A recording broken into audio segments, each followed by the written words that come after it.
नमस्कार साथियों, मैं नीरज कांति आप सभी का स्वागत करता हूं आपके अपने चैनल एनके ग्लोबल एजुकेशन पर।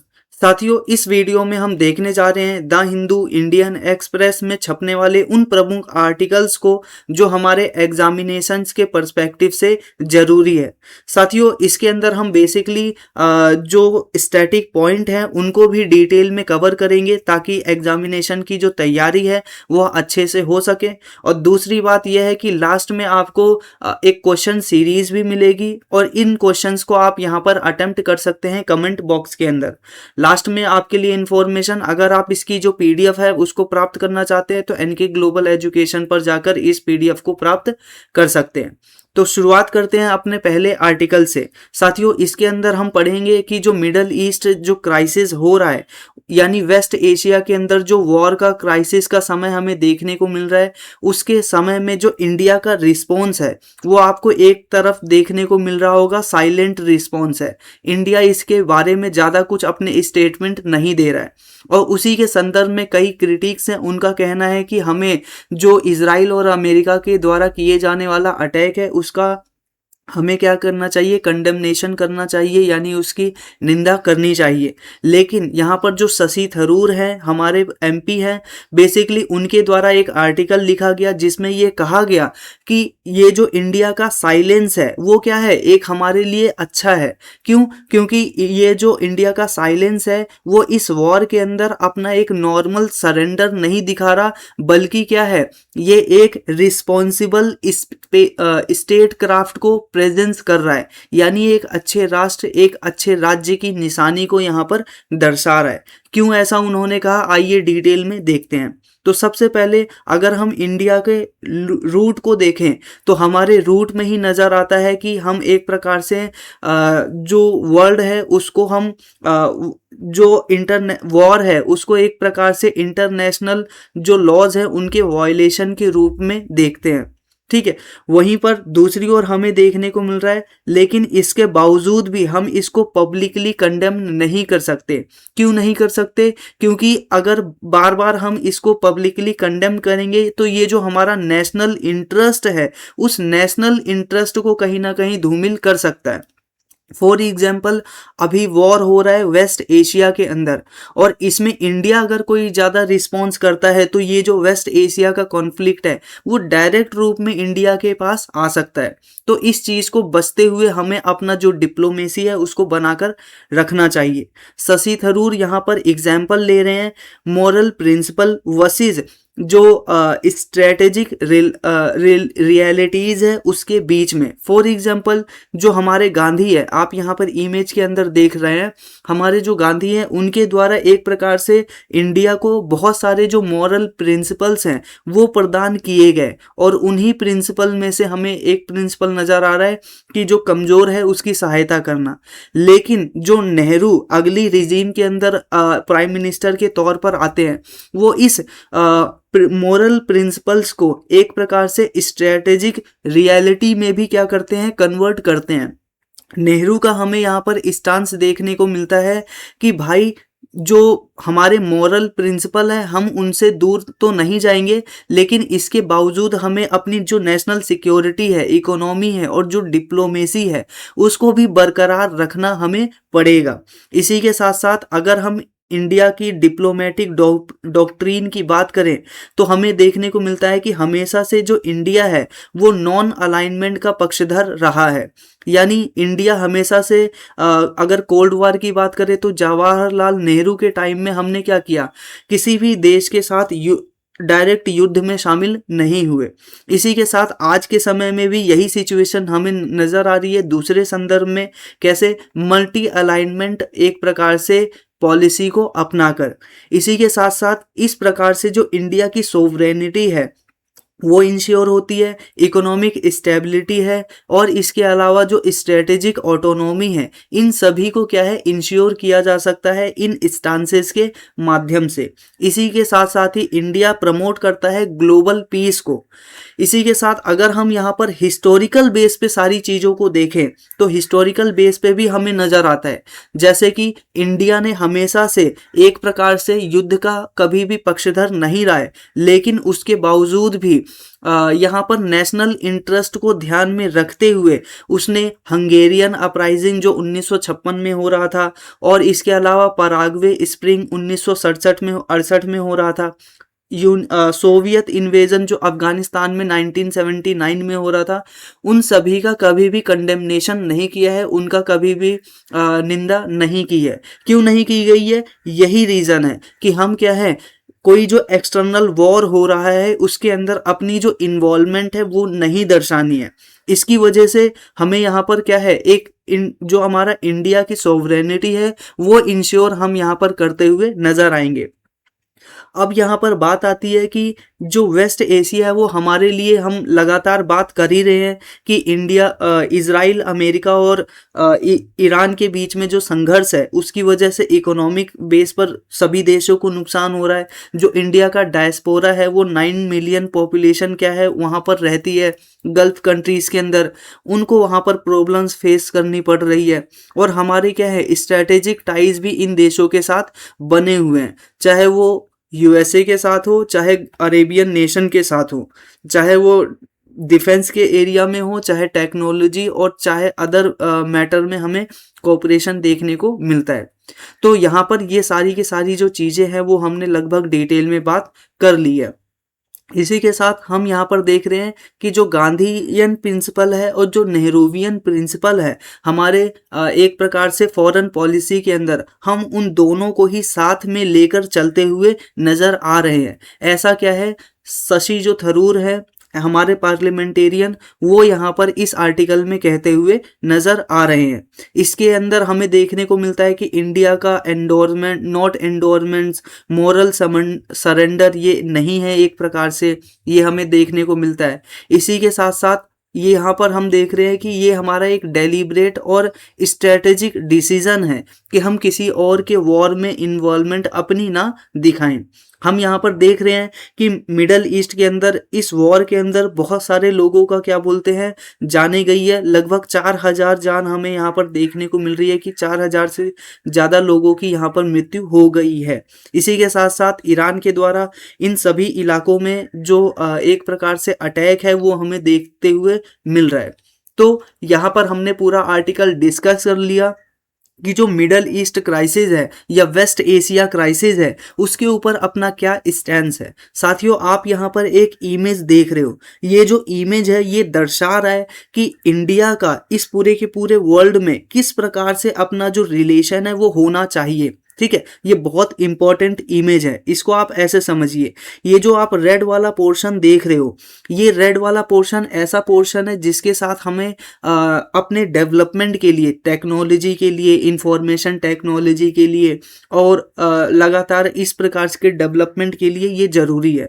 वहीं पर जो रशिया है येलो पोर्शन में, और जो मिडल ईस्ट कंट्रीज हैं, ये हमारे लिए जो एनर्जी रिसोर्सेज हैं उनके लिए बहुत ही ज़्यादा ज़रूरी है, क्योंकि हमारे लिए यहीं से ऑयल प्राप्त होता है, यहीं से हमारे क्रूड ऑयल प्राप्त होते हैं, एलपीजी, सीएनजी, इन सभी चीज़ों का जो एक प्रकार से प्राप्ति है वो हमें इन्हीं देशों से होती है, या तो वेस्ट एशिया से या फिर रशिया से। इसी के साथ साथ हमें यहाँ पर देखने को मिलता है कि ये जो डार्क ब्लू एरिया में पूरा का पूरा ट्राइंगल देख रहे हो, ठीक है, ये एरिया इंडिया के लिए बहुत ही ज़्यादा इम्पोर्टेंट है। ठीक है, अगर इन एरिया में कहीं भी वॉर होता है तो इंडिया के ऊपर इसका डायरेक्ट इम्पैक्ट हमें होता हुआ नज़र आएगा, क्योंकि ये क्या है, पूरा का पूरा इंडियन ओशन रीजन है। तो ये क्या है, इंडिया के लिए प्राइमरी इंटरेस्ट का एरिया है, यहाँ पर हमें बहुत ही ज़्यादा ध्यान रखना चाहिए। इसी के साथ साथ अगर आप ये पूरा आर्क देखोगे, ये जो ब्लू कलर में आर्क है, ये शो कर रहा है कि यहाँ पर इनस्टेबिलिटी अगर होती है तो इंडिया के ऊपर बहुत ज़्यादा यहाँ पर इफेक्ट पड़ने वाला है। क्यों? क्योंकि ये इंडिया के साथ कहीं ना कहीं सीधे तौर पर जुड़े हुए हैं। ठीक है, तो ये हमारा जो पूरा का पूरा आर्टिकल है वो इस प्रकार से हमें देखने को मिलता है। अब हम बात करते हैं अपने नेक्स्ट आर्टिकल की, जो कि क्या है, हमारा नॉर्थ ईस्ट स्टेट से रिलेटेड। बेसिकली आपने हाल ही में जो न्यूज़ है वो सुनी होगी, जिसमें हमारे एनआईए के जो ऑफिशियल्स हैं उनके द्वारा 7 फॉरेनर्स को क्या किया गया है, कि एक प्रकार से अरेस्ट किया गया है। ठीक है, यहाँ पर आप ध्यान रखिएगा, इन 7 फॉरेनर्स में से एक अमेरिकन है और इसमें 6 यूक्रेनियन नागरिक हमें यहाँ पर देखने को मिल रहे हैं। हमें यहाँ पर देखने को मिल रहा है कि जो यूक्रेन है उसकी सहायता रशिया से लड़ने में कौन कर रहा है, अमेरिका कर रहा है। और यहाँ पर इसी बदौलत हमें देखने को मिलता है कि अमेरिका और यूक्रेन मिलकर बहुत सारी गुटबाजियां कर रहे हैं और उन्हीं गुटबाजियों में से एक हमें यहाँ पर नजर आता है कि ये अपने नागरिकों को हमारे जो नॉर्थ ईस्ट रीजन है वहां पर भेज रहे हैं ताकि वहां पर जो इनस्टेबिलिटी है वह क्रिएट किया जा सके और भारत को नुकसान पहुंचाया जा सके।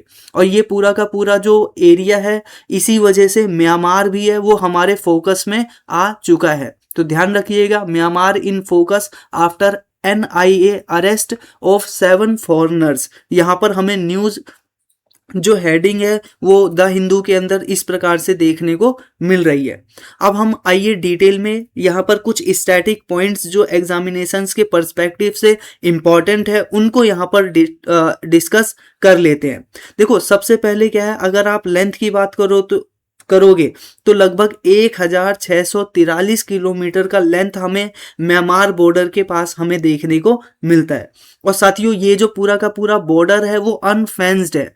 अनफेंस्ड का मतलब इसके ऊपर किसी भी प्रकार की फेंसिंग नहीं की गई है, किसी भी प्रकार का दीवार नहीं है, किसी प्रकार का क्या बोलते हैं कांटेबाजी नहीं की गई है। इसी के साथ साथ यहाँ पर हमें देखने को मिलता है कि जो अरुणाचल प्रदेश है, नागालैंड है, मणिपुर और मिजोरम, ये 4 स्टेट है इंडिया के जो हमें म्यांमार से अपने जो बॉर्डर है वो कनेक्ट होते हुए नजर आते हैं। यहाँ पर आप देख रहे हो अरुणाचल प्रदेश, फिर उसके बाद नागालैंड, फिर उसके बाद मणिपुर, फिर उसके बाद मिजोरम।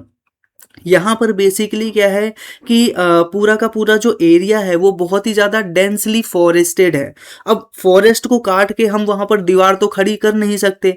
इसी के साथ पूरा का पूरा एरिया जो है वो माउंटेनियस है, यानी माउंटेन को तोड़ करके हम वहाँ फेंसिंग नहीं कर सकते। इसी वजह से यहाँ पर जो फेंसिंग है वो बहुत ही ज़्यादा हार्ड हो जाती है और यहाँ पर किसी भी प्रकार का कोई एकदम क्या बोलते हैं स्ट्रिक्ट बॉर्डर नहीं देखने को मिलता। यहाँ पे जो बॉर्डर है वो बहुत ही ज़्यादा पोरस है, फ्रेजाइल है। इसी के साथ साथ इसी वजह से हमें यहाँ पर देखने को मिलता है कि बहुत सारी कुछ एथनिक ट्राइब्स रहती हैं, जैसे कि नागा और कुकीज ट्राइब रहती हैं। और ये नागा और कुकी ट्राइब क्या है, म्यांमार के अंदर भी रहती हैं, ये जो म्यांमार कंट्री है उसके अंदर भी रहती हैं। और यही कम्युनिटी क्या है, इंडिया के जो मणिपुर है, नागालैंड है, इन सभी एरिया में रहती है। तो दोनों ही देशों में क्या है, सिमिलर एथनिक कम्युनिटी भी हमें यहाँ पर देखने को मिलती है। तो यहाँ पर मैंने बताया कि अनफेंस्ड और पोरस बॉर्डर हमें यहाँ पर देखने को मिलता है। साथियों, यहाँ पर अभी न्यूज में इस वजह से भी यहाँ पर हमें देखने को मिल रहा है कि इंडिया ने अभी क्या है FMR को बंद कर दिया है। FMR का फुल फॉर्म आप यहाँ पर देख सकते हो, फ्री मूवमेंट रिजीम। पहले क्या होता था कि इस प्रकार से आप बॉर्डर के पास में इस प्रकार से क्या देख सकते हैं, मूवमेंट करने का ना कुछ कॉरिडोर्स बनाए जाते थे। यानी आप ये रास्ता देख रहे हो, मान लीजिए ये है इंडिया, ठीक है, ये है इंडिया, और इसके बाद जो ये क्या बोलते हैं पटरी देख रहे हो या फिर एक प्रकार से ये गेट देख रहे हो, इस गेट के बाद हमारा शुरू हो जाता है म्यांमार। तो इस प्रकार से आप समझ सकते हो कि कोई भी ज़्यादा बड़ा स्ट्रक्चर नहीं है बॉर्डर के पास में। इसको हम बोलते हैं फ्री मूवमेंट रिजीम सिस्टम। इसके अंदर बेसिकली क्या है, आप एक स्थान से दूसरे, एक देश से दूसरे स्थान पर एकदम आसानी से, जैसे कि क्या बोलते हैं, आपने देखा होगा आपकी कॉलोनियों के अंदर इस प्रकार से गेट लगे होते हैं और इसमें कोई भी सिक्योरिटी नहीं होती। इस प्रकार का सिस्टम हमें यहाँ पर देखने को मिलता है फ्री मूवमेंट रिजीम के अंतर्गत।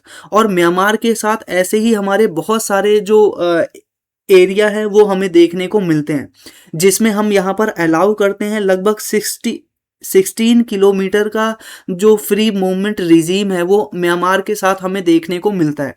अब यहाँ पर क्या है, आने जाने के लिए किसी भी प्रकार की वीज़ा की ज़रूरत नहीं पड़ती। और दूसरा, यहाँ पर क्या है, आप लिमिटेड टाइम तक स्टे भी कर सकते हो। और जैसा कि नॉर्मल सी बात है, ये कॉलोनी की तरह नज़र आ रही है। यहाँ के लोग वहाँ जाते हैं, वहाँ के लोग यहाँ पर आते हैं, सुबह घूमने चले गए उधर, शाम को वहाँ से सब्जी खरीद के लेकर आ रहे हैं। कुछ इस प्रकार का सिस्टम हमें यहाँ पर देखने को मिलता है। दूसरा, एक स्टेट के लोग दूसरे स्टेट के साथ शादियां कर रहे हैं और वहाँ के जो फेस्टिवल्स है, रिलेटिव्स है, सब आपस में यहाँ पर रह रहे हैं। तो इस प्रकार से हमें यहाँ पर सिस्टम देखने को मिलता है।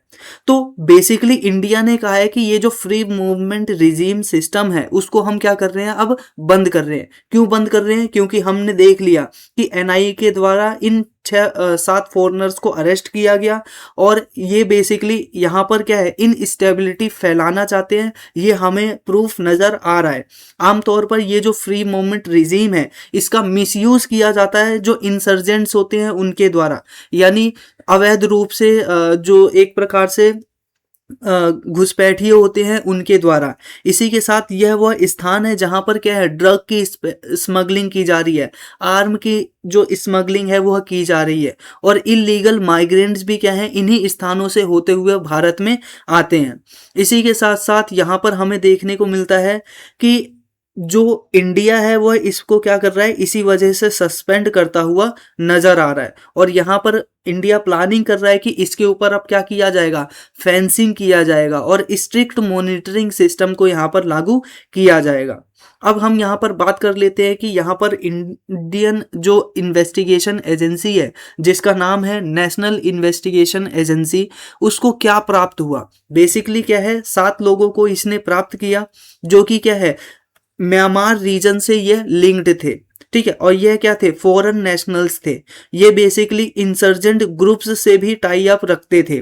ठीक है, जो एक अमेरिकन नागरिक है ना उनमें से, वो क्या है, वो तो सीधे तौर पर बहुत सारे देशों के साथ जो मिलिशिया ग्रुप्स हैं उनके साथ पाया गया है।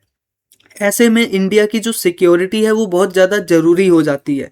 यहाँ पर क्या है, जो पूरे के पूरे ये लोग हैं वो क्या है, आर्म ट्रैफिकिंग कर रहे थे, जो टेरर लॉजिस्टिक नेटवर्क है उनको इस्टेब्लिश्ड कर रहे थे और इसी के साथ साथ हमें यहाँ पर इस वजह से ये पूरा का पूरा सिस्टम देखने को मिलता है।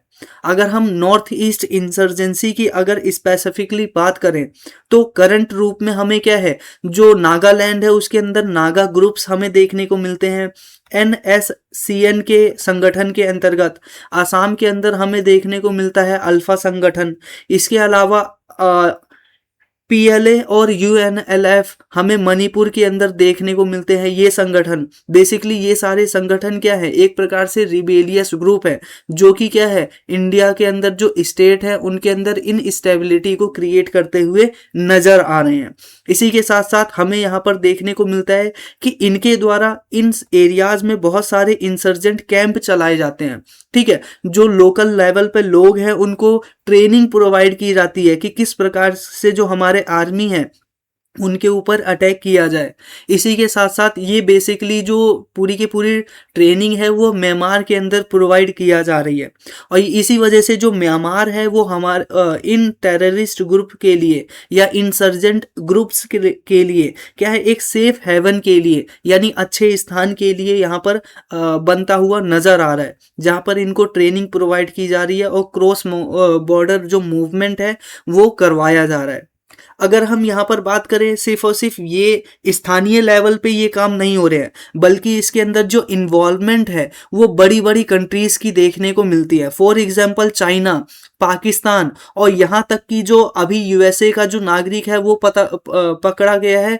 तो इससे हमें पता चलता है कि USA जैसे देश भी क्या है, इंडिया के अंदर इन स्टेबिलिटी को फैलाने के लिए शामिल हैं। अभी हाल ही में हमने देखा कि इनके द्वारा ही एक मिनिस्टर हैं, उनके द्वारा ये बोला गया कि we can not do the similar mistakes in terms of India as we did in with the China. देखो, इसका मतलब ये हुआ कि हम चाइना वाली जो सेम गलती है वो इंडिया के संदर्भ में नहीं कर सकते। इसका मतलब ये हुआ कि बेसिकली चाइना को अमेरिका ने एक टाइम पर, अमेरिका को ऐसा लगता है ठीक है, कि चाइना को उन्होंने क्या किया, छूट दिया और उसी छूट का नतीजा है कि चाइना आज उससे आगे निकल चुका है।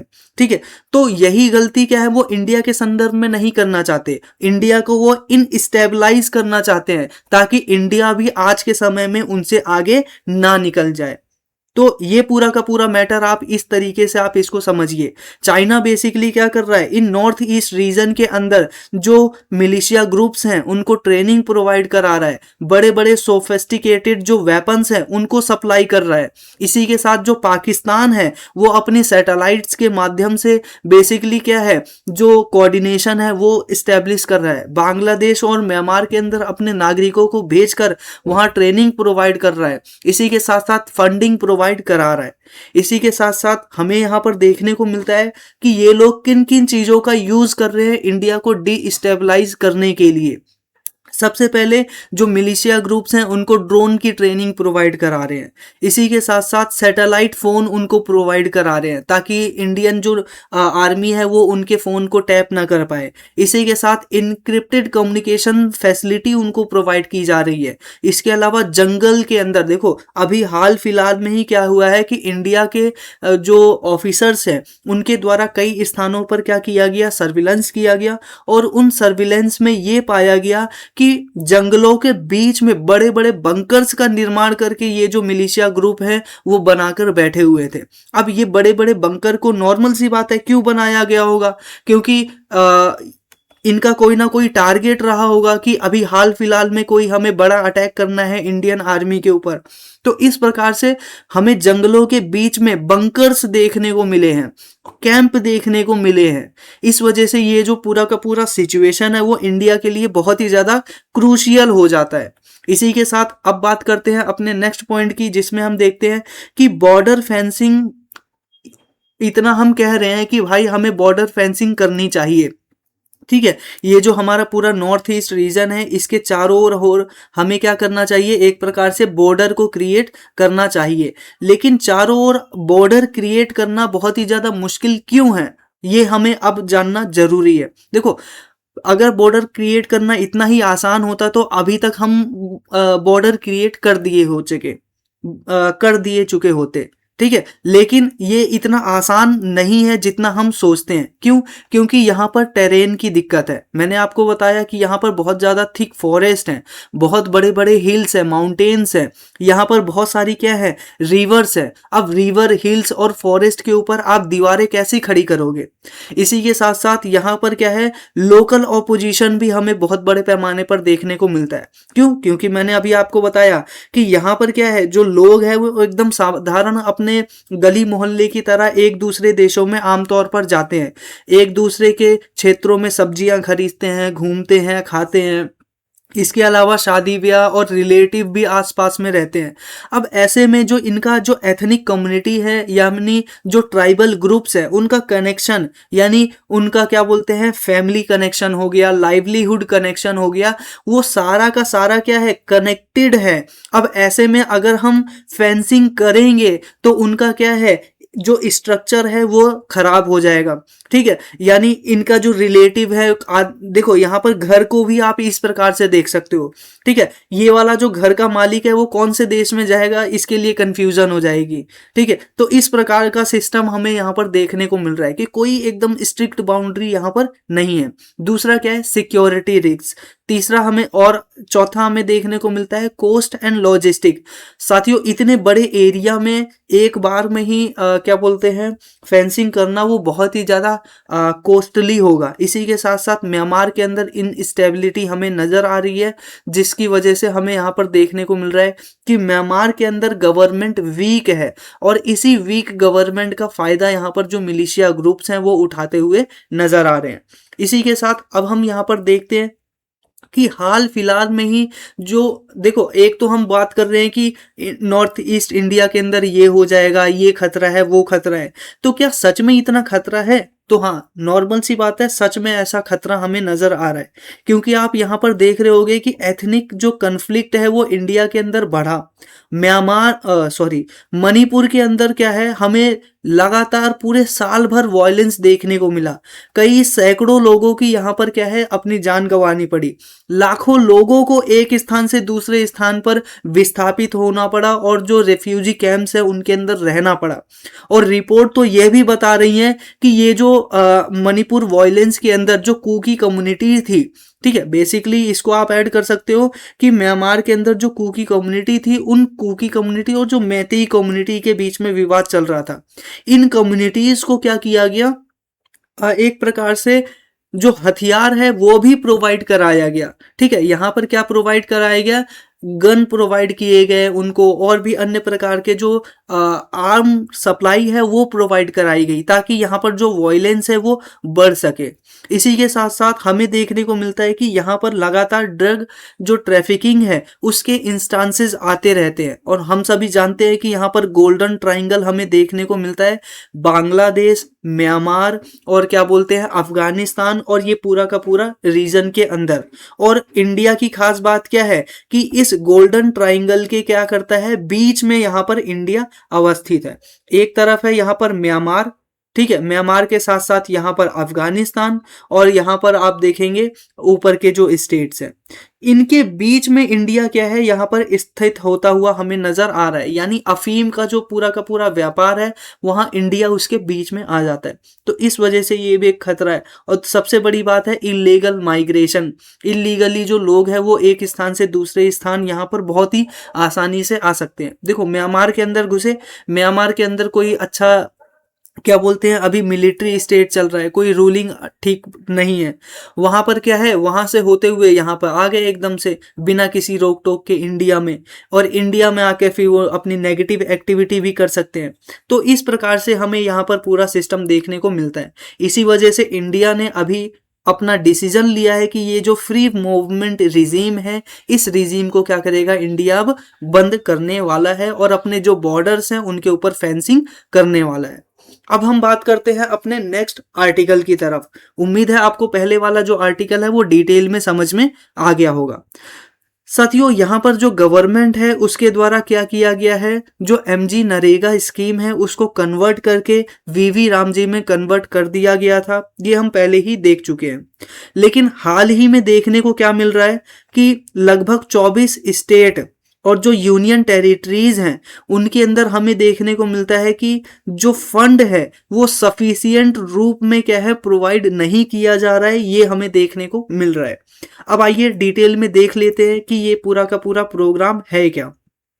बेसिकली ये जो न्यू प्रोग्राम लॉन्च किया गया है, इसका बेसिकली उद्देश्य ये था कि हमें देखने को मिलता है कि कुछ सीजनल एम्प्लॉयमेंट होते हैं। ठीक है, लोग क्या करते हैं, गांवों में रहते हैं, वहां पर खेती करते हैं, और सीजनल एम्प्लॉयमेंट के टाइम में क्या हमें देखने को मिलता है कि वहां पर जो एम्प्लॉयज हैं वो ही नहीं रहते हैं।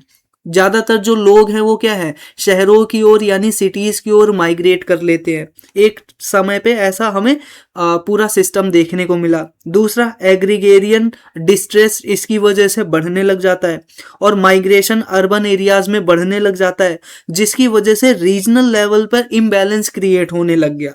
और यहाँ पर हमें देखने को मिल गया स्पेशली बॉर्डर और रिमोट एरियाज में, जो रिमोट एरियाज होते हैं ना, उनके अंदर ये हमें देखने को मिला कि जो जॉब सिक्योरिटी है नहीं, तो लोग क्या है, शहरों की तरफ बढ़ने लग गए। अब इसी चीज को ध्यान में रखते हुए जो गवर्नमेंट है उसके द्वारा क्या किया गया, मनरेगा स्कीम को लॉन्च किया गया। इसके अंदर बेसिकली क्या किया गया कि जो लोग हैं उनको 100 दिन के काम की गारंटी प्रदान की गई कि अगर आप 100 दिन गांव में ही रहेंगे या फिर ठीक है अपने इलाके में ही रहेंगे तो आपको 100 दिन का गारंटीड एम्प्लॉयमेंट प्रदान किया जाएगा। अगर आप एम्प्लॉयमेंट नहीं प्राप्त कर पाते हैं तो जो गवर्नमेंट है वो आपको फ्री में सब्सिडी प्रदान करेगी कि आपको जॉब नहीं मिली है 100 दिन का, अब इसके बदले में आपको पैसा दे दिया जाता है। और ये आमतौर पर जो स्कीम लॉन्च की गई थी मनरेगा अनस्किल्ड वर्कर्स के लिए लाई गई थी, और ये एक प्रकार की डिमांड ड्रिवन अप्रोच के अंतर्गत काम कर रही थी कि अगर कोई व्यक्ति है वो एम्प्लॉयमेंट मांगेगा, अगर उसको 100 दिन का रोजगार नहीं मिला तो सरकार उसको क्या देगी, बेरोजगारी भत्ता देगी। ठीक है, तो इस प्रकार का ये सिस्टम हमें देखने को मिलता है। आमतौर पर हमें देखने को मिलता है एक प्रकार की लीगल गारंटी सिस्टम थी। यहाँ पर कानून के अंदर मान्यता प्रदान कर दी गई थी कि अगर आपको एम्प्लॉयमेंट नहीं मिला तो गवर्नमेंट आपको पैसा देगी। इसी के साथ साथ यहाँ पर जो लाइवलीहुड सिक्योरिटी है उसके ऊपर फोकस यहाँ पर किया गया था। इसी के साथ साथ यहाँ पर क्या है, सोशल ऑडिट बाकी सिस्टम भी हमें देखने को मिलता है। और ये पूरी स्कीम क्या थी, सेंट्रल फंडेड थी, लेकिन इसी के साथ साथ जो स्टेट है उसका पार्टिसिपेशन भी हमें देखने को मिलता है। इसी के साथ साथ ये एक प्रकार से इकोनॉमिक जो स्लो डाउन है उसको कंट्रोल करता था। इसी के साथ जो पेंडेमिक रिकवरी है उसको कंट्रोल किया करता था, और जो रूरल लेवल पे डिजास्टर हुआ करते थे उसको कहीं ना कहीं कंट्रोल किया करता था। तो ये मनरेगा जो स्कीम थी वह कुछ इस प्रकार की थी। लेकिन अब मनरेगा स्कीम को क्या किया गया है, हटा दिया गया है। अब उस मनरेगा स्कीम के स्थान पर नई स्कीम को लॉन्च कर दिया गया है जिसको बोलते हैं वीवी रामजी स्कीम। अब वीवी रामजी का फुल फॉर्म आप देख लीजिए, vibrant village rural employment and growth mission. ठीक है, तो आपको यहाँ पर ध्यान रखिएगा, इसकी यह फुल फॉर्म यहाँ पर इस प्रकार से नजर आ रही है। इसके अंदर बेसिकली फोकस किया गया है जो बॉर्डर एरियाज हैं और जो रिमोट विलेजेस हैं उनको यहाँ पर क्या किया जाएगा, एम्प्लॉयमेंट प्रदान किया जाएगा। तो यहाँ पर आप समझ रहे हैं कि ऊपर जो मनरेगा था वो क्या है, लगभग सभी विलेजेस के लिए था, वो कहीं का भी विलेज हो। लेकिन यहाँ पर इस स्कीम के अंदर जो फोकस है, स्पेशल फोकस क्या है, बॉर्डर एरियाज पर रहने वाला है। और इसकी एक और खास बात है कि बेसिकली इसके अंदर पहले क्या था कि सिर्फ और सिर्फ मैनुअल वर्क को यहाँ पर शामिल किया गया था। मैंने आपको यहाँ पर बताया कि इसके अंदर बेसिकली क्या है, अनस्किल्ड और जो मैनुअल वर्क है उसको इसके अंदर शामिल किया गया था। ठीक है, लेकिन अब के समय में ये जो नई स्कीम आई है इसके अंदर बेसिकली जो इंफ्रास्ट्रक्चरल डेवलपमेंट प्रोजेक्ट होते हैं, जैसे कि रोड्स बनाना, जैसे कि कैनाल्स बनाना, जैसे कि क्या बोलते हैं, जो हमारे कम्युनिटी प्लेसेस होते हैं, कम्युनिटी बिल्डिंग्स होती हैं, ठीक है, उन बिल्डिंग्स को बनाना, तो स्कूल्स बनाना, इस प्रकार के जो स्किल्ड वर्क्स होते हैं उनको भी इसके अंदर अब इसके अंदर शामिल किया गया है। ठीक है, इसी के साथ साथ हम देख रहे हैं कि ये इकोनॉमिक एक्टिविटीज जो होती है उसको एनकरेज करता हुआ नजर आ रहा है, ना सिर्फ मैनुअल लेबर को एनकरेज कर रहा है। इससे पहले की जो स्कीम थी उसके अंदर नॉर्मल वर्क हुआ करता था, जैसे कि बांध बनाना, पुल बनाना, उसके अंदर भी क्या था कि मिट्टी को एक स्थान से उठाकर दूसरे स्थान तक लेकर जाना। ठीक है, इसी के साथ साथ हम यहाँ पर आगे क्या देख रहे हैं कि इसका बेसिक ऑब्जेक्टिव यही है कि जो बेसिकली एकदम दूर दराज इलाके हैं, चाहे वो बॉर्डर एरियाज हैं, उनके अंदर इन इक्वालिटीज हैं उनको क्या करना, रिमूव करना, और जो हमारी बॉर्डर सिक्योरिटी है उसको स्ट्रेंथन करना। और इसके अलावा जो ड्यूरेबल एसेट्स होती है, मैंने अभी यहाँ पर बताया क्या क्या निर्माण करेंगे, रोड, पुल और कम्युनिटी सेंटर्स, इन सभी चीजों का निर्माण किया जाएगा। तो उससे क्या होगा, एक प्रकार से ड्यूरेबल एसेट्स का क्रिएशन हमें होता हुआ नजर आएगा।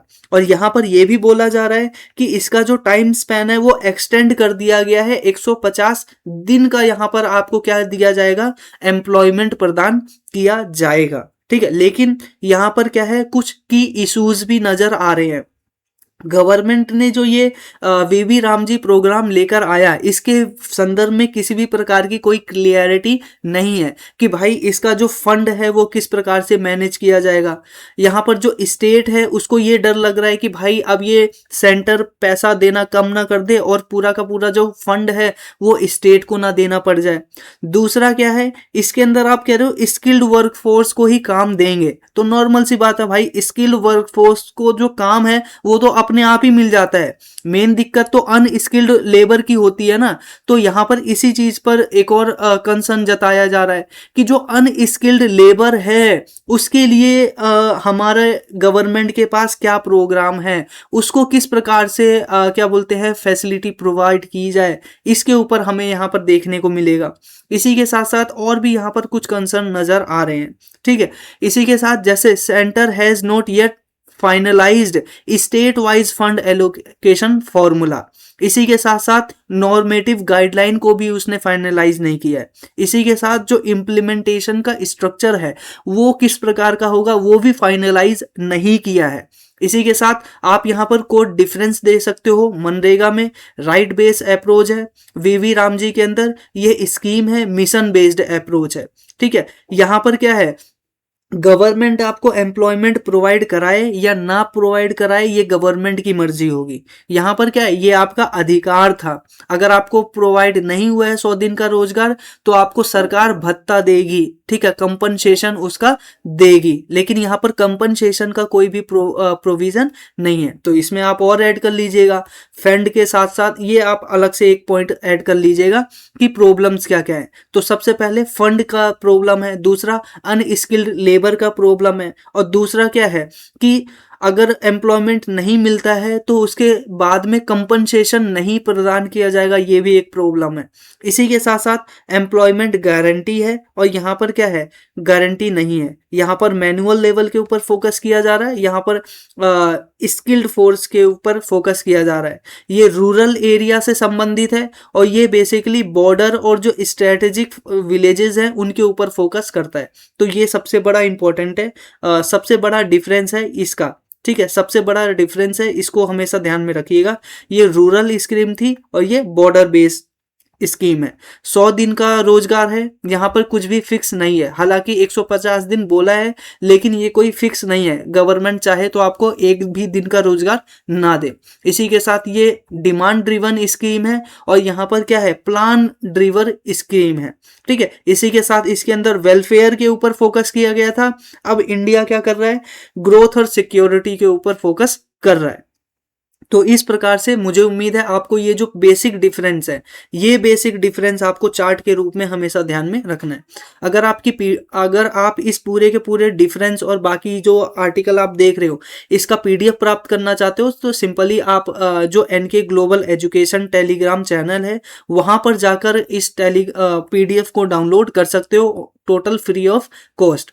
इसी के साथ साथ हम यहाँ पर आगे देखते हैं नेक्स्ट चीज कि और भी क्या क्या चैलेंज हमारे सामने हैं। तो सबसे पहले भाई फाइनेंशियल बर्डन हमें देखने को मिल रहा है। ये वेलफेयर जो स्कीम है उस डेवलपमेंट की तरफ हम बढ़ते जा रहे हैं, ये हमारे सामने क्या बोलते हैं एक चीज नजर आ रही है। इसके अंदर जो किस प्रकार से इम्प्लीमेंट किया जाए उसकी कॉम्प्लेक्सिटी हमें नजर आ रही है, और जो पॉलिटिकल सेंसिटिविटी हमें इसके अंदर नजर आ रही है। और ये वे फॉरवर्ड के रूप में आप सारी चीजों को देख सकते हो। उम्मीद है आपको ये वाला जो आर्टिकल है वो डिटेल मैनर में कवर हो गया होगा, समझ में आ गया होगा। साथियों आगे बढ़ने से पहले यहां पर आप देख सकते हो, यह यहां पर क्या है, एक ग्रुप है जो करंट अफेयर का वन स्टॉप सॉल्यूशन के रूप में आपको नजर आएगा, जिसके अंदर आपको डेली बेस पर करंट अफेयर की पीडीएफ, वीकली बेस पर करंट अफेयर की पीडीएफ, मंथली मैगजीन की जो पीडीएफ आती है, इसी के साथ पूरे साल भर का जो करंट अफेयर का जो बुकलेट पीडीएफ है वो आपको प्रदान किया जाएगा, ठीक है। ये सारे के सारे फीचर होंगे सिर्फ और सिर्फ 299 रुपीज में, ठीक है। तो यहाँ पर आप इस ग्रुप से जुड़ने के लिए सिंपली जो आप यहाँ पर व्हाट्सएप नंबर देख रहे हो इसके ऊपर आप मैसेज कर सकते हैं।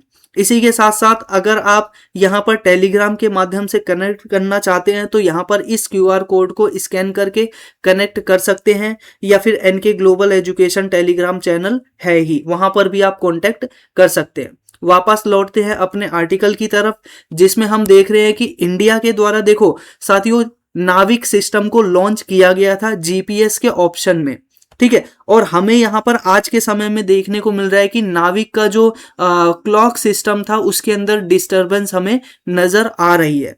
तो यहाँ पर इसी आर्टिकल के अंदर एक्सप्लेन किया गया है कि हमारा जो वे फॉरवर्ड है वो किस प्रकार से होना चाहिए, और जो नाविक सिस्टम है उसके सामने कौन कौन से चैलेंजेस हमें नजर आ रहे हैं, ठीक है। तो बेसिकली आपको सबसे पहले बता दूं ये जीपीएस सिस्टम होता क्या है, और सबको लगभग पता ही होगा कि हम सभी का जो मोबाइल डिवाइसेस है, ठीक है, वो क्या है कहीं ना कहीं जीपीएस के माध्यम से चलता है। उसके अंदर क्या है एक जीपीएस लगा होता है जिससे आपकी लोकेशन ट्रैक होती रहती है, ठीक है। अब इस जीपीएस के माध्यम से आप वर्ल्ड में कहीं भी हो, ठीक है, आपकी जो लोकेशन है उसका पता लगाया जा सकता है। ये है जीपीएस सिस्टम। अब एक टाइम पे क्या हुआ, 1965 की एक घटना है। 1965 में क्या हो रहा था, इंडिया और पाकिस्तान का वॉर हो रहा था। अब इंडिया और पाकिस्तान के वॉर में जो अमेरिका है उससे हमने कहा कि भाई आप क्या कीजिए, जो पाकिस्तान है उसकी ना आप जीपीएस लोकेशन हमें प्रोवाइड करा दीजिए, ताकि हम उनके जो एक प्रकार से टेररिस्ट हैं उनको क्या कर सके, या फिर उनकी जो आर्मी है वहां पर हम उनको टारगेट कर सके। तो यहां पर क्या किया अमेरिका ने, इस क्रूशियल समय में जब इंडिया का वॉर हो रहा था उसमें जीपीएस जो लोकेशन है वो देने से मना कर दिया। तब इंडिया ने कहा कि हम क्या करेंगे, तुम्हारे जीपीएस की तरह ही अपना एक सिस्टम बनाएंगे, और उस सिस्टम को फिर आज के समय में हम किसके नाम से जानते हैं, नाविक सिस्टम। और ये सिस्टम भी क्या है, जीपीएस की तरह जो लोकेशन है उसको यहाँ पर सेट करने में या लोकेशन के रूप में हमें यहाँ पर देखने को मिलता है। ठीक है, अब यहाँ पर हम देखते हैं कि ये पूरे के पूरे इंडिया को कवर तो करता ही है, लेकिन इंडिया के अलावा 1500 किलोमीटर तक का जो रेंज है वो कवर करता है। इसके अंदर हम नेपाल के साथ पूरा का पूरा पाकिस्तान और श्रीलंका और इसके अलावा बांग्लादेश, इन सभी देशों को भी अपना जो ये जो सैटेलाइट सर्विस है वो प्रोवाइड कर सकते हैं। इतनी कैपेबिलिटी इंडिया के पास आ चुकी है। लेकिन एक प्रॉब्लम यहाँ पर क्या देखी गई कि इसका जो क्लॉक सिस्टम है उसके अंदर खराबी। अब यहाँ पर डिटेल में बात कर लेते हैं। तो मैंने डिटेल में लगभग आपको सब कुछ बता ही दिया, फिर भी एक बार पढ़ लेते हैं। सबसे पहले नेविगेशन विद इंडियन कॉन्स्टिलेशन, ये इसका क्या है, फुल फॉर्म है। इसी के साथ साथ यहाँ पर क्या है, आज के समय में इसके अंदर ऑपरेशनल, टेक्नोलॉजिकल और इंस्टीट्यूशनल कंस्ट्रेंट हमें नजर आ रहे हैं, यानी प्रॉब्लम्स नजर आ रही है। इसको लॉन्च किया गया था इसरो के माध्यम से, और पहले इसका नाम था IRNSS यानी Indian regional navigation satellite system. तो इसको आप ध्यान में रखिएगा। इसी के साथ साथ ये इंडिया के साथ साथ 1500 किलोमीटर का जो रेंज है वो कवर करता है।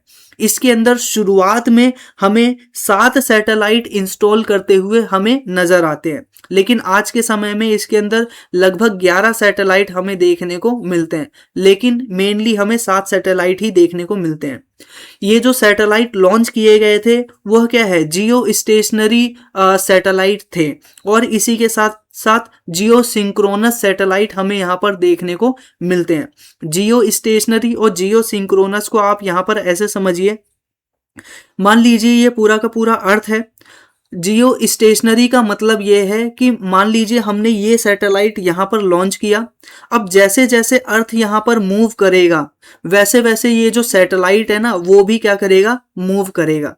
यानी जिस लोकेशन के लिए हमने ये सैटेलाइट बनाई है उसी लोकेशन को ये क्या करेगा, उसी लोकेशन को टारगेट करके ये बेसिकली क्या है, इंफॉर्मेशन प्रोवाइड करेगा। ठीक है, बात समझ में आ गई। इसी को हम कहते हैं जियो स्टेशनरी सैटेलाइट। अब दूसरी टाइप की सैटेलाइट होती है जियो सिंक्रोनस बेसिकली सैटेलाइट। अब जियो सिंक्रोनस सैटेलाइट के अंदर बेसिकली क्या होता है कि आपने क्या किया, बहुत सारी सैटेलाइट को लॉन्च कर दिया, और वो क्या है, एक प्रकार से इस प्रकार से नॉर्थ टू साउथ क्या करेगी, सैटेलाइट विजिट करती रहेगी, और जो इंडिया है उसका पूरा का पूरा जो पिक्चर है वो बार बार रेगुलर बेस पे आपको प्रोवाइड करेगी। तो यहाँ पर जो हमने ये पूरा सैटेलाइट सिस्टम बनाया है उसके अंदर 7 सैटेलाइट सिस्टम है। उनके अंदर भी कुछ सैटेलाइट को हमने जियो स्टेशनरी ऑर्बिट पे भेजा हुआ है, कुछ सैटेलाइट को हमने जियो सिंक्रोनस ऑर्बिट के ऊपर भेजा हुआ है। ठीक है, तो ये इंपॉर्टेंट बात थी, यहाँ पर ये इंपॉर्टेंट बात है। ठीक है, इसी के साथ साथ ये एक प्रकार से सर्विस प्रोवाइड करती है, स्टैंडर्ड पोजीशनिंग सर्विस। ठीक है, इसी के साथ साथ रेस्ट्रिक्टेड सर्विसेज भी हमें यहाँ पर देखने को मिलती है। देखो, अब दूसरी बात आती है, क्या ये सिर्फ सिविलियन यूज के लिए है? नहीं, ये मिलिट्री यूज के लिए भी हमें यहाँ पर देखने को मिलता है। मिलिट्री के साथ साथ सिविलियंस भी इसका यूज कर सकते हैं। इसी के साथ साथ हमें यहाँ पर देखने को मिलता है कि क्यों यूज किया गया था, कारगिल वॉर के समय यूएस ने जो अपना जीपीएस डाटा है वो देने से मना कर दिया था। हमें यहाँ पर 11 टोटल सैटेलाइट देखने को मिलती है, जिससे के अंदर अभी 3 ऑपरेशनल है।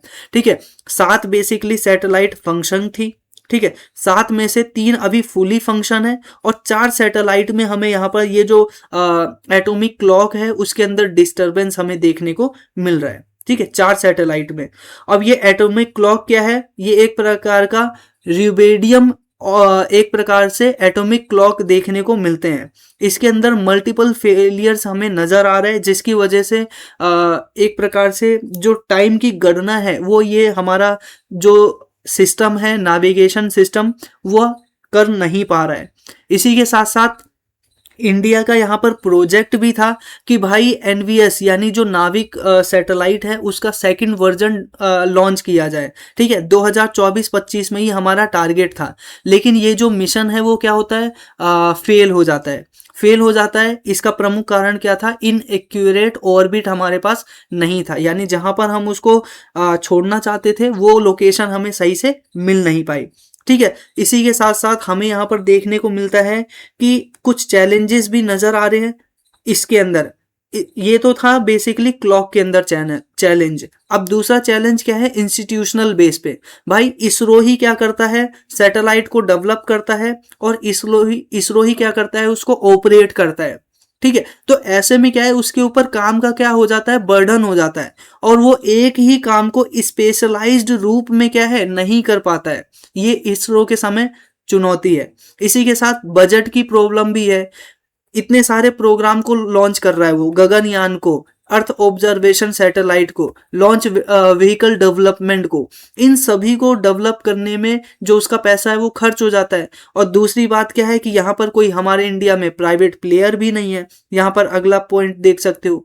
इसी वजह से क्या है, इंडिया इतना अच्छे से इन सभी मिशन को जो परफॉर्म है वो नहीं कर पा रहा है, और जो हमारे मिशंस हैं उसको रिन्यू नहीं कर पा रहा है।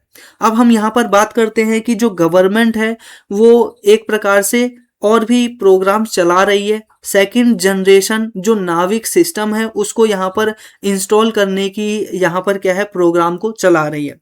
देखो, अगर हम वर्ल्ड लेवल पे बात करें तो नाविक के अलावा और कौन कौन से हमारे पास लोकेशन के सैटेलाइट्स हैं, तो हमने अभी यहाँ पर देखा जीपीएस सिस्टम हमें देखने को मिला यूएसए का, इंडिया का हमें सिस्टम देखने को मिला नाविक, और इसके अलावा आप बाकी सिस्टम देख सकते हो, ग्लोनास सिस्टम रशिया का, और गैलीलियो सिस्टम यूरोपियन यूनियन का, और बीओडीओ सिस्टम हमें देखने को मिलता है चाइना का।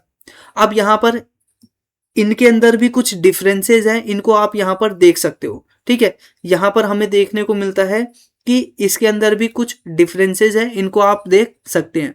इसी के साथ साथ बात करते हैं कि ये जो नाविक है वो हमारे लिए इतना ज़्यादा ज़रूरी क्यों है। नॉर्मल सी बात है, हमारे लोकेशन है उसको प्रोवाइड कराने के लिए, सबसे पहली बात।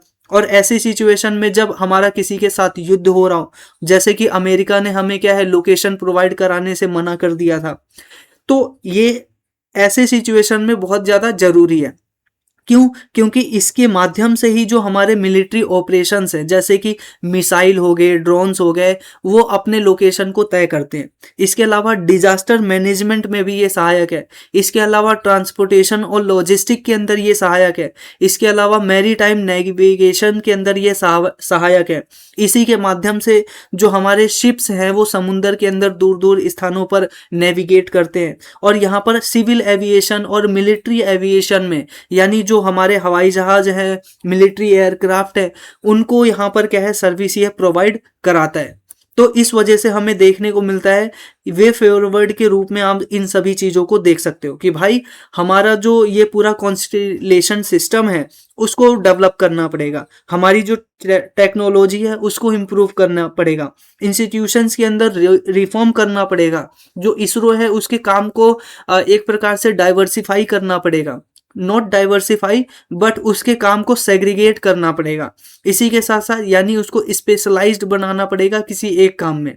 इसी के साथ साथ जो हमारे प्राइवेट सेक्टर हैं उनको बढ़ाना पड़ेगा।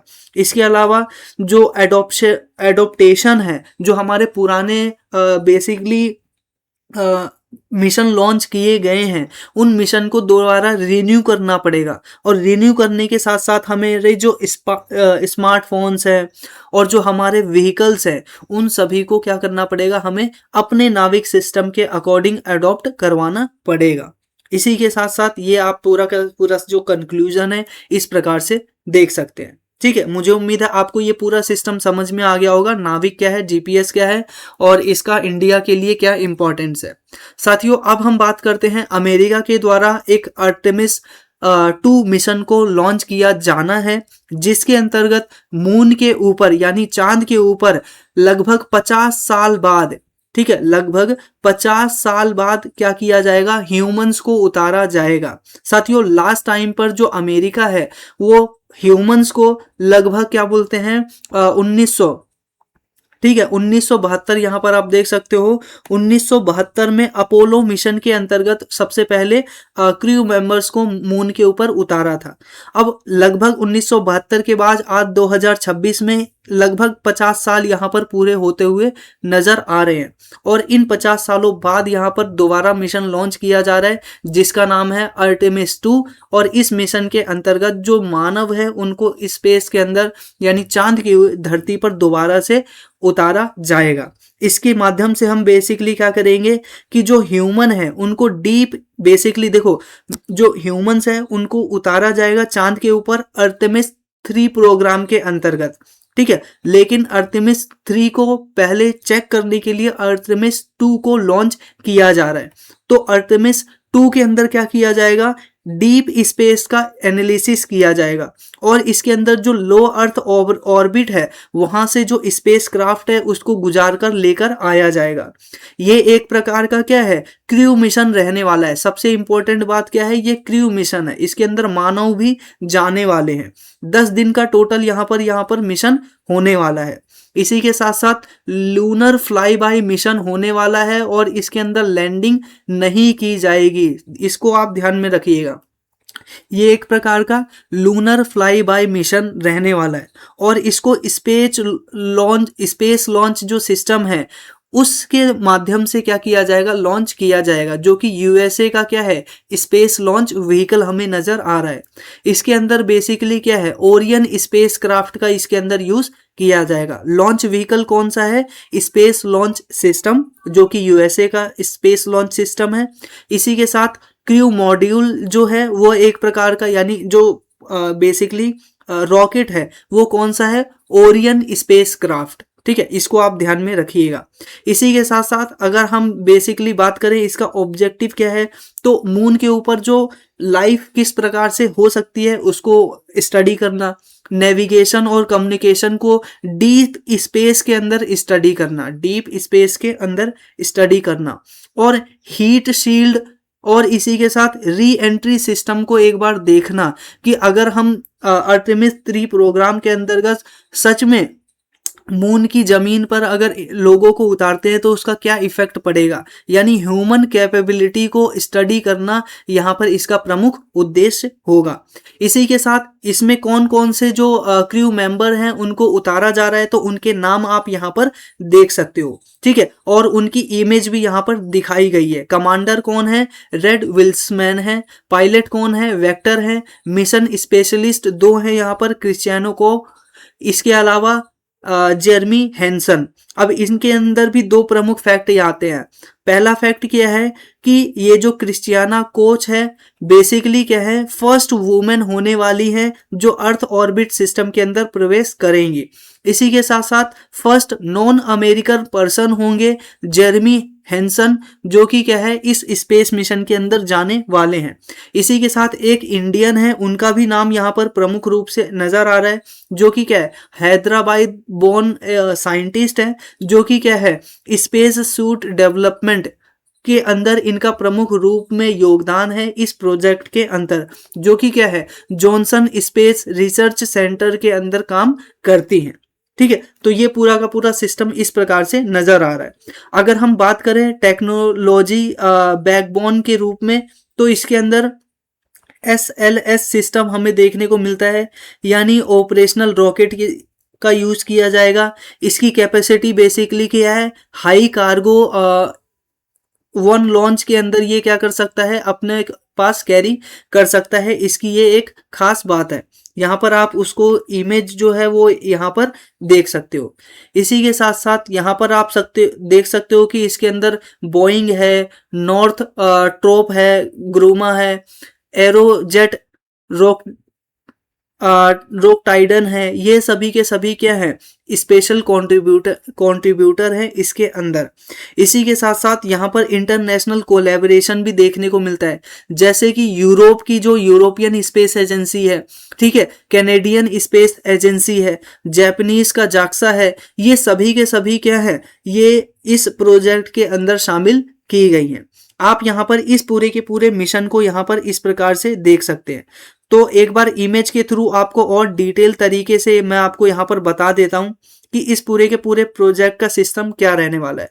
आप ध्यान कीजिएगा, मैंने यहाँ पर एक शब्द का यूज किया था कि ये नॉन लैंडिंग एक प्रकार से सिस्टम रहने वाला है।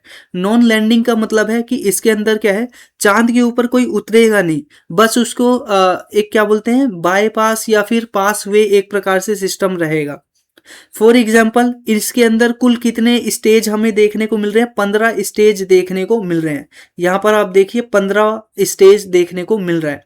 अब पहला जो स्टेज है वो क्या है, अमेरिका के यहाँ से शुरू होगा। इस तरह से ये एक बार क्या करेगा, सबसे पहले जो पृथ्वी है उसका एक चक्कर लगाएगा, ठीक है। ये सारे के सारे इंपॉर्टेंट पॉइंट है। सबसे पहले क्या करेगा, पृथ्वी के चक्कर लगाएगा। चक्कर लगाने के बाद फिर ये दूसरा चक्कर लेगा 10वें पॉइंट पर, जो इसके रॉकेट सिस्टम्स हैं, उन रॉकेट सिस्टम को यहाँ पर क्या करेगा, अपने आप को अलग कर देगा। अब ये जो रॉकेट सिस्टम है उसको अपने आप से अलग करके ये सिंपल जो एयरक्राफ्ट है, ठीक है, ये वाला जो आप देख रहे हो, ये फिर कहाँ जाएगा, मून का एक चक्कर लगाएगा। मून का चक्कर लगाने के बाद ये 13वें और 14वें स्टेज के अंदर अर्थ का जो एटमॉस्फेयर है उसके अंदर आएगा। अर्थ का एटमॉस्फेयर में आने के बाद 15वें स्टेज के अंदर आपको देखने को मिलेगा कि ये वाला जो पोर्शन है सिर्फ और सिर्फ, ठीक है, जो आपको कैप सी नजर आ रही है, ये वाला कैप वाला जो पोर्शन है वो जो अमेरिका का बीच है वहां पर क्या है, लास्ट में पहुंचेगा। ये पूरा का पूरा जो स्टेप है वो आपको यहाँ पर इमेज के थ्रू यहाँ पर दिखाया भी गया हुआ है, ठीक है। यहाँ पर दिखाया गया है कि सबसे पहले स्पेस ये होगा, पूरा क्राफ्ट ऐसे होगा। दूसरे स्टेज के अंदर इसका जो फ्यूल इंजन है वो कटेगा। तीसरे स्टेज के अंदर ये क्या है, अपना डायरेक्शन चेंज करेगा। चौथे स्टेज में, 5वें स्टेज में, और लास्ट में जो स्टेज आप यहाँ पर देख रहे हो, इसका जो मेन रॉकेट है वो इंडिया का जो एटमॉस्फेयर है, इंडिया कह रहा हूँ, अर्थ का जो एटमॉस्फेयर है उसके अंदर लौटेगा। और लौटने के बाद जो अमेरिका है उसको फिर अपने माध्यम से क्या करेगा, दोबारा से समुंदर के अंदर गिरा के उनको कवर कर लेगा। यानी इन सभी एस्ट्रोनॉट को दोबारा से एक प्रकार से लेकर आ जाएगा। अब हम यहाँ पर बात करते हैं, ये हमने सब बात कर ली कि डीप पूरा स्पेस से वो वापस लौटेगा। आर्टेमिस 2 प्रोग्राम यहाँ पर एक प्रकार टेस्टिंग प्रोग्राम होगा और 3 के अंदर ह्यूमन को भेजा जाएगा, ठीक है। ये सारी चीजें इसके अंदर चेक की जाएंगी। और इसको लॉन्च कब किया जाएगा, अप्रैल 2026 के बाद लॉन्च किया जाएगा। साथियों, इसी से संबंधित मून एक्सप्लोरेशन से संबंधित कुछ मिशंस हैं, इसको आप यहाँ पर देख सकते हो शुरुआत से लेकर अब तक, ठीक है। इसके अंदर आपको ध्यान में देना है कि इंडिया ने भी, यानी इसरो ने भी अपने मिशन लॉन्च किए हुए हैं। चंद्रयान 1, चंद्रयान 2 और चंद्रयान 3। चंद्रयान जो 3 है वो क्या है, 2 है वो जो अभी लॉन्च किया गया था। इसके अंदर हम इसमें पार्शियली सक्सेसफुल रहे और पार्शियली फेलियर रहे। पार्शियली सक्सेसफुल क्यों रहे, क्योंकि जो हमारा ऑर्बिटर है वो अच्छे से काम कर रहा था, और लैंडर जो था वो बेसिकली क्या है, एक प्रकार से डगमगा गया था, तो इस वजह से हम पार्शियल फेलियर भी कहते हैं। अगला मिशन हमारा चंद्रयान 3 को रहने वाला है, जिसके अंदर हम सॉफ्ट लैंडिंग को दोबारा से टारगेट करके अपने रोवर की जो मोबिलिटी है उसको इंश्योर करेंगे, ठीक है। इसके साथ साथ फ्लाई बाय ये मिशन था, हमने पूरा देख लिया ये, ठीक है। ये सारी बातें अब लगभग वही है जो हमने यहाँ पर देखा। अब सारी पॉइंट्स को जो रिवीजन के रूप में आप यहाँ पर इस प्रकार से देख सकते हो, ठीक है। यहाँ पर सारे पॉइंट को आप रिवीजन के रूप में देख सकते हो। अब हम बात करते हैं अपने नेक्स्ट कुछ छोटे छोटे आर्टिकल की तरफ। अब छोटे छोटे आर्टिकल क्या है, ये कुछ पॉइंट थे जो कि अभी न्यूज में बने हुए थे। सबसे पहला क्या था, जो इंडिया है वो 2028 में वर्ल्ड इंडोर चैंपियनशिप को क्या करने वाला है, एक प्रकार से लीड करने वाला है, या उसका जो बेसिकली होस्टिंग है वो इंडिया की तरफ से होने वाली है। ठीक है, भुवनेश्वर के अंदर ये होगा।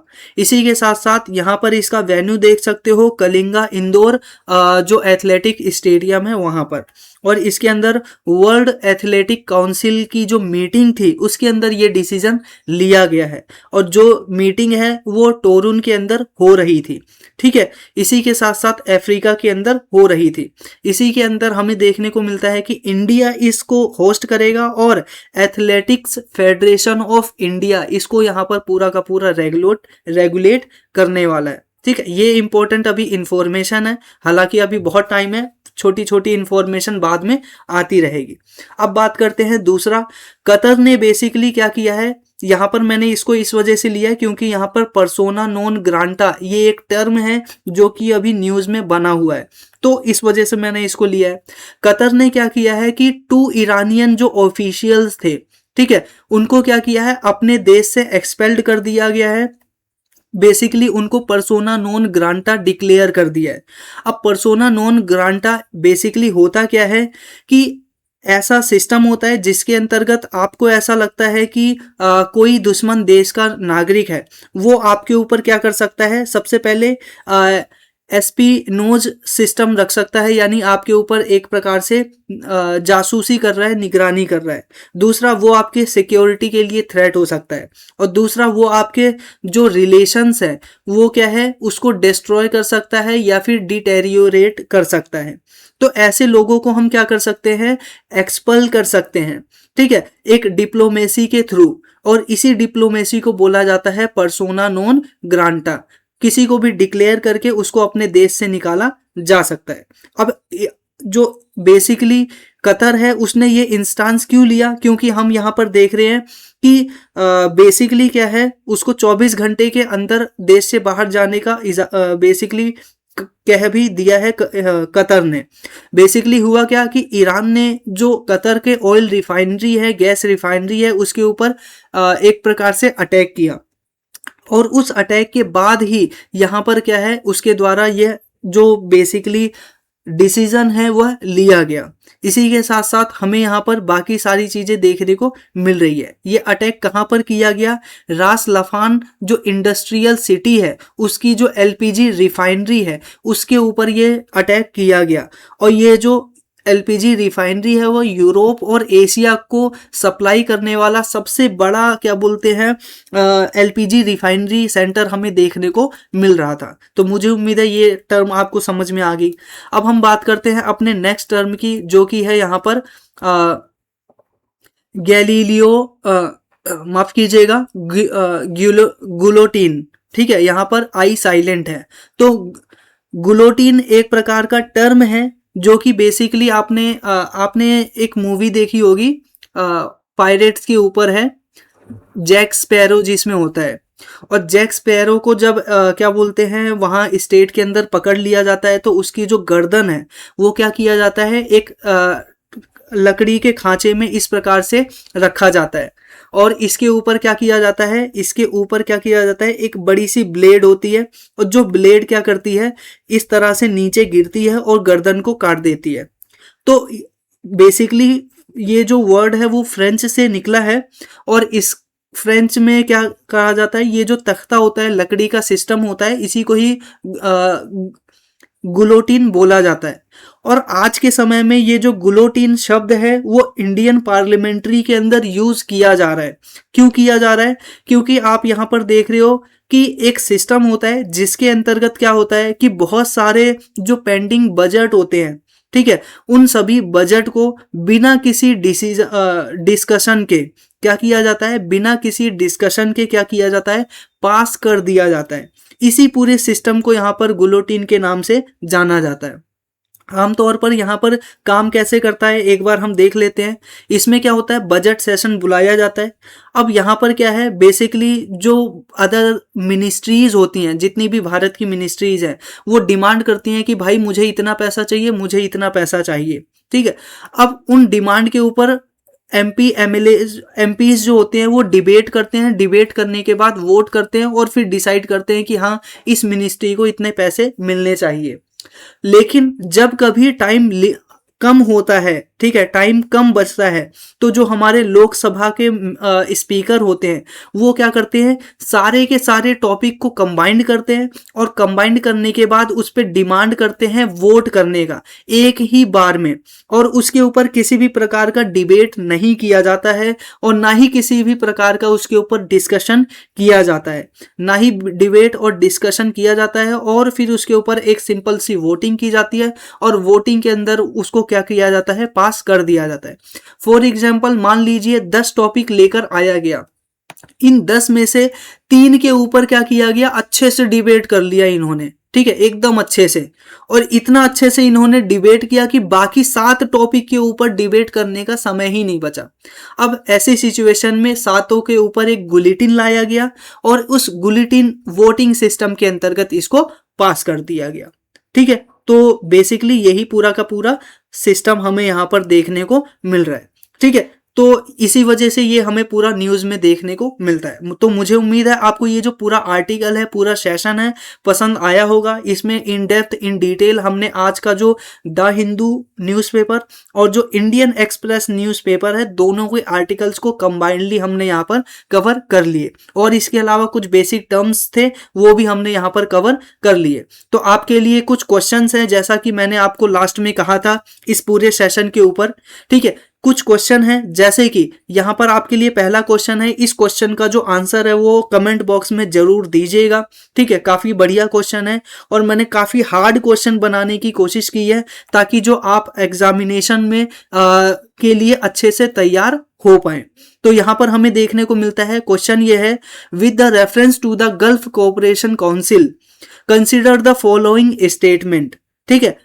GCC comprises 6 countries located along both the Persian Gulf and the Red Sea, ठीक है, इसका आंसर कीजिएगा। इसी के साथ GCC countries together account for significant share of India's crude oil and LPG imports। Third point है, all GCC member are part of the organization of the petroleum exporting countries, ठीक है। इसी के साथ साथ अब आप बताइएगा इनमें से कौन सा आंसर ठीक है। Option A 2 only, option B 1 and 2 only, option C 2 and 3 only, option D 1, 2 and 3, ठीक है। तीनों ऑप्शन ठीक है। कौन सा यहाँ पर आपका आंसर है, इनमें से आप यहाँ पर कोई भी ऑप्शन चूज करके क्या बोलते हैं, आप यहाँ पर जो कमेंट बॉक्स है उसके अंदर मैसेज करके बोल सकते हैं क्वेश्चन नंबर 1 उसका आंसर क्या है। इसी के साथ क्वेश्चन नंबर 2 आप यहाँ पर देख सकते हो, इसको आप अपने आप पॉज करके रीड कर सकते हैं।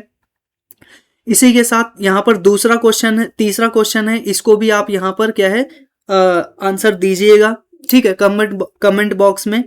क्वेश्चन क्या है, with reference to NavIC navigation with Indian constellation consider the following statement. यहाँ पर ऑप्शन ए पॉइंट ए है, NavIC provide accurate positioning service only with in the territorial boundary of India, ठीक है। ऑप्शन पॉइंट 2 है, NavIC primarily designed as a global navigation system comparable to GPS. All satellite in Navig system are placed in the geostationary orbit. It provide both civilian and encrypted service for the strategic use.